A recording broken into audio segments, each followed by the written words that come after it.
ہم لوگوں کو ان باتوں کا خیال رکھنا چاہیے کہ ہم کتنے بڑے بھی عبادت گزار ہوں، لیکن کسی گناہ گار کو حقیر سمجھنا یہ اچھی بات نہیں ہوتی۔ حضرت ابو ہریرہ رضی اللہ عنہ فرماتے ہیں کہ میں نے رسول اللہ صلی اللہ علیہ وسلم کو یہ ارشاد فرماتے ہوئے سنا، بنی اسرائیل میں دو دوست تھے، ایک ان میں گناہ کیا کرتا تھا اور دوسرا خوب عبادت کیا کرتا تھا۔ عابد جب بھی گناہ گار کو گناہ کرتے ہوئے دیکھتا تو اس سے کہتا کہ گناہ سے رک جا۔ ایک دن اس سے گناہ کرتے ہوئے دیکھا تو پھر کہا باز آ جا۔ اس نے کہا مجھے میرے رب پر چھوڑ دے، میں جانوں میرا رب جانے، کیا تجھ کو مجھ پر نگراں بنا کر بھیجا گیا ہے؟ عابد یعنی عبادت گزار نے غصے میں آ کر کہا اللہ کی قسم، اللہ تعالیٰ تیری مغفرت نہیں کریں گے، یا یہ کہا کہ اللہ تعالیٰ تجھے جنت میں داخل نہیں کریں گے۔ پھر دونوں کا انتقال ہو گیا اور عالم ارواح میں دونوں اللہ تعالیٰ کے سامنے جمع ہو گئے۔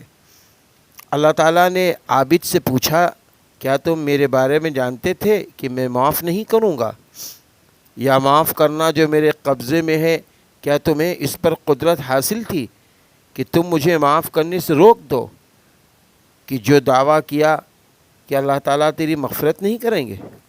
اور گناہ گار سے ارشاد فرمایا میری رحمت سے جنت میں چلا جا، اس لیے کہ وہ رحمت کا امیدوار تھا، اور عابد کے بارے میں فرشتوں سے فرمایا اسے دوزخ میں لے جاؤ۔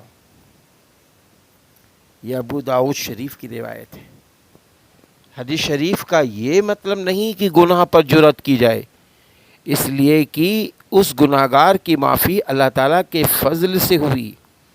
ضروری نہیں کہ ہر گناہ گار کے ساتھ یہی معاملہ ہو، کیونکہ اصول تو یہی ہے کہ گناہ پر سزا ہو، اور نہ یہ مطلب ہے کہ گناہوں اور ناجائز کاموں سے روکا نہ جائے۔ قرآن و حدیث میں سینکڑوں جگہ گناہوں سے روکنے کا حکم ہے اور نہ روکنے پر وعید ہے، بلکہ حدیث شریف کا منشا یہ ہے کہ عابد کو اپنی عبادت پر یہ گھمنڈ نہیں ہونا چاہیے کہ وہ خدائی اختیارات میں دخل دے کر اتنی بڑی بات کہنے کی جرأت کرے کہ قسم کھا کر کہ کسی کی مغفرت کا انکار کر دے، جبکہ اللہ تعالیٰ کو یہ حق ہے جسے چاہے بخش دے۔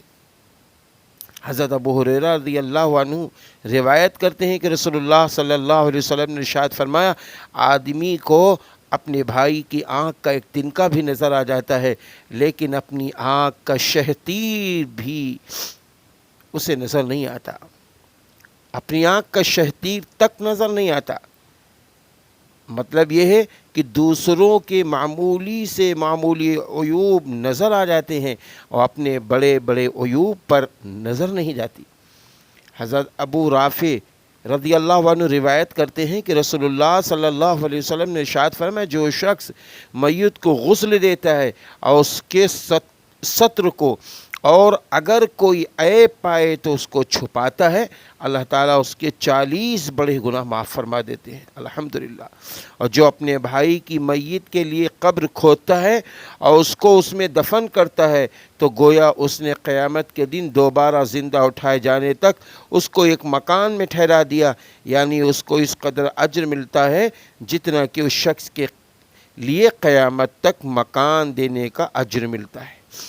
اللہ اکبر۔ پتہ چلا کہ ہمیں آپ کو ان خیر کے کاموں میں بڑھنا چاہیے، کہ کہیں قبر کھودنی ہے تو ہمیں جانا چاہیے۔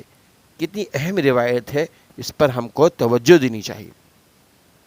حضرت ابو رافع رضی اللہ عنہ روایت کرتے ہیں کہ رسول اللہ صلی اللہ علیہ وسلم نے ارشاد فرمایا جو شخص کسی میت کو غسل دیتا ہے پھر اس کے ستر کو، اور اگر کوئی عیب پائے تو اس کو چھپاتا ہے تو 40 مرتبہ اس کی مغفرت کی جاتی ہے، اور جو شخص میت کو کفن دیتا ہے اللہ تعالیٰ اس کو جنت کے باریک اور موٹے ریشم کا لباس پہنائیں گے۔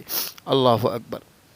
حضرت ابو ہریرہ رضی اللہ عنہ روایت کرتے ہیں کہ نبی کریم صلی اللہ علیہ وسلم نے ارشاد فرمایا ایک شخص اپنے مسلمان بھائی سے دوسری بستی میں ملاقات کے لیے روانہ ہوا، اللہ تعالیٰ نے اس شخص کے راستے پر ایک فرشتے کو بٹھا دیا، اور جب وہ فرشتہ اور جب وہ شخص اس فرشتے کے قریب پہنچا تو فرشتے نے اس سے پوچھا تمہارا کہاں جانے کا ارادہ ہے؟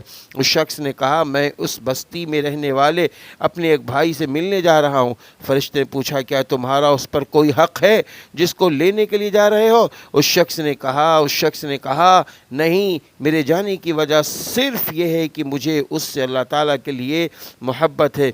فرشتے نے کہا مجھے اللہ تعالیٰ نے تمہارے پاس یہ بتانے کے لیے بھیجا ہے کہ جس طرح تم اس بھائی سے محض اللہ تعالیٰ کی وجہ سے محبت کرتے ہو، اللہ تعالیٰ بھی تم سے محبت کرتے ہیں۔ یہ مسلم شریف کی روایت ہے۔ حضرت ابو ہریرہ رضی اللہ عنہ سے روایت ہے کہ نبی کریم صلی اللہ علیہ وسلم نے ارشاد فرمایا جو شخص یہ پسند کرے کہ اسے ایمان کا ذائقہ حاصل ہو جائے تو اسے چاہیے کہ محض اللہ تعالیٰ کی رضا اور خوشنودی کے لیے دوسرے مسلمان سے محبت کرے۔